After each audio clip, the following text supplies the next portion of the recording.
কক্সবাজারের টেকনাফ সীমান্তের ওপারে মিয়ানমারের রাখাইন রাজ্যের মুংডু শহর এখন কিছুটা শান্ত। গত 5 থেকে 6 দিনে কোনো বিস্ফোরণের শব্দ শুনতে পাওয়া যায়নি বাংলাদেশের সীমান্তবর্তী উপজেলা টেকনাফ থেকে। তবে আতঙ্ক কাটেনি স্থানীয়দের। মুংডুতে যখন অস্থিরতা চলছিল তখন টেকনাফ সেন্ট মার্টিন রুটে বন্ধ ছিল নৌযান চলাচল। 6 দিন পর 14 ডিসেম্বর ফের চালু হয়েছে নৌযান। প্রয়োজনীয় পণ্য নিয়ে ট্রলারে করে সেন্ট মার্টিন যেতে পারছেন স্থানীয়রা। স্বাভাবিকভাবে মাছও শিকার করতে পারছেন জেলেরা। আমরা নিরাপদভাবে যেতে পারতেছি, মালামাল নিয়ে যেতে পারতেছি। আগে আমরা অনেক কষ্ট হয়েছিলাম কয়েকদিন। এই মায়ানমার থেকে আক্রমণ করতো, বুক যাওয়ার সময় গোলাগুলি চলতো, মানুষের ক্ষতি হতো, তাই যাওয়া আসা বন্ধ হয়ে গেছিল। আমাদের মায়ানমার থেকে আমরা তো চলার কোনো দরকার নেই। এটা আমাদের হাড়ির থেকে আমরা যাই, আমরা চলাচল করতে পারতেছি। রাস্তাতে সাবুদ্বীপে লোকজন নিয়ে আমরা চলে যাচ্ছি।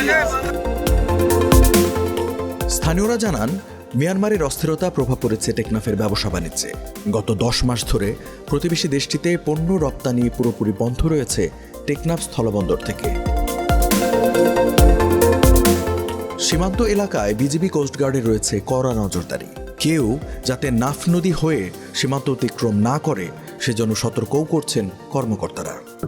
মানা করছে আর কি, যেহেতু মায়ানমার কাছে যাইও না, যেহেতু সীমা লঙ্ঘন করিও না, যেহেতু আমরা তো কাছে যাই, বঙ্গোপসাগরে চলে যাই, আমাদের কোনো সমস্যা নেই আলহামদুলিল্লাহ। সবসময় বাংলাদেশ বর্ডার আর কোস্টগার্ড সবসময় জোরদার পাহারা আছে।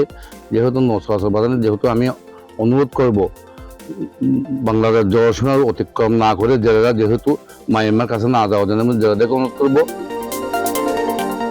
টেকনাফবাসীকে আতঙ্কিত না হওয়ার অনুরোধ করেছে কোস্টগার্ড। স্বস্তি ফেরাতে নাফ নদীতে সার্বক্ষণিক দেওয়া হচ্ছে টহল। আমরা কখনোই চাই না যে আমাদের জনগণ কোনোভাবে ওদের যুদ্ধের কারণে এটা যারা ক্ষতিগ্রস্ত হোক। সেজন্য আমাদের মাঝে আমাদের একটা কিছুটা নিরাপত্তা এখানে নিশ্চিত করা দরকার, যে আমরা কি করতে পারি। স্ট্রে বুলেট আটকানোর ক্ষমতা কারণ নাই, তাই না? বুলেট যেটা আসবে, আপনি কি শিল্ড নিয়ে এখানে মুভ করতে পারবেন? পারবেন না।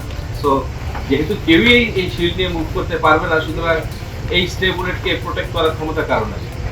আমি হয়তো মায়ানমারের সাথে যদি আমাদের কেউ তাক করে গুলি করে, আমি এটাকে তার এগেন্স্টে গুলি করে তাকে তার এগেন্স্টে আমি অ্যাকশন নিতে পারি, বা আমাদের জনগণকে ওই ক্ষেত্রে রক্ষা করতে পারি, আমি গোলাগুলি করবো। কিন্তু সেটা হয়ে যাবে আমাদের সাথে ওদের যুদ্ধের সামনে, যেটা আমরা কখনোই করবো না, বা এই ধরনের কোনো পরিস্থিতি এখন তৈরি হয়নি। মিয়ানমারে 2021 সালে বেসামরিক সরকার উৎখাত করে জারি করা হয় সামরিক শাসন। এরপর থেকেই ব্যাপক প্রতিবাদ বিক্ষোভ শেষ পর্যন্ত রূপ নিয়েছে সশস্ত্র বিদ্রোহে। জান্তা বিরোধী 3 ব্রাদারহুড অ্যালায়েন্সের একটি হল আরাকান আর্মি। 2023 সালের অক্টোবরে এ জোট ব্যাপক হামলা শুরু করে। চলতি বছরের 4 ডিসেম্বর দেশটির সীমান্তবর্তী রাখাইন রাজ্যের মুংডু শহরও শতভাগ নিয়ন্ত্রণে নেওয়ার কথা জানিয়েছে বিদ্রোহী গোষ্ঠীটি।